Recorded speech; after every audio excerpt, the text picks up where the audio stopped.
بسم اللہ الرحمن الرحیم۔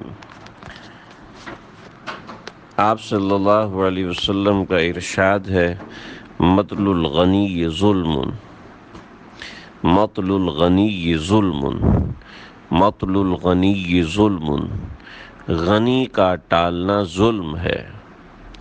یعنی ایسا آدمی جس نے قرضہ لیا ہے اور قرضہ لینے کے بعد اب وہ غنی ہو گیا ہے، اب مقروض آدمی اس سے اپنا قرضہ واپس لینا چاہتا ہے، تو اس شخص کا اس کے ساتھ ٹال مٹول کرنا یہ ظلم ہے۔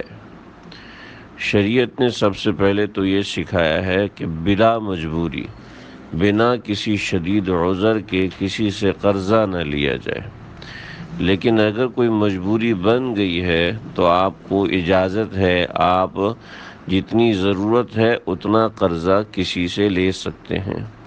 پھر اس میں سکھایا کہ فَقَاتِبُوهُمْ إِنْ عَلِمْتُمْ فِيهِمْ خَيْرًا، جب بھی قرضے کا لین دین ہو تو اس قرضے کے لین دین میں لکھ لیا جائے اور اس کے نیچے دستخط ہو جائے۔ وجہ اس کی یہ ہے کہ اگر کسی کا انتقال ہو جاتا ہے تو انتقال کی صورت میں کہیں تحریر لکھی ہوئی ہونی چاہیے کہ میرے ذمے فلاں کا اتنا قرضہ ہے یا میں نے فلاں کے اتنے پیسے لینے ہیں، اور جب اس تحریر کے نیچے دستخط ہوں گے، کسی لکھی ہوئی چیز کا حوالہ ہوگا تو پھر آسانی ہوگی، پھر وارثین کا حق ان کو آسانی سے مل جائے گا۔ لیکن بات یہ ہے کہ کسی رشتہ دار سے قرضہ لے لیا اور پتہ ہے کہ وہ امیر کبیر آدمی ہے، اس کو لوٹانے کی ضرورت نہیں ہے، اگر نہیں لوٹائیں گے تو وہ بیچارہ مانگے گا نہیں، تو اب اس کو پیسے نہ دینا یہ ظلم ہے۔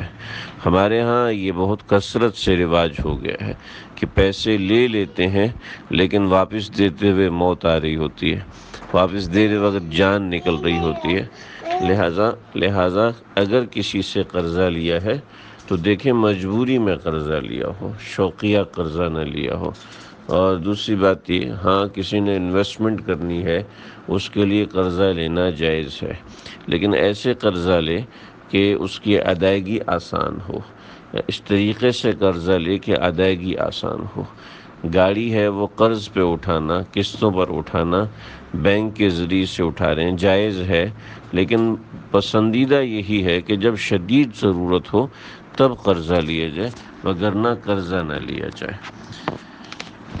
اللہ تعالیٰ سمجھنے کی توفیق عطا فرمائے۔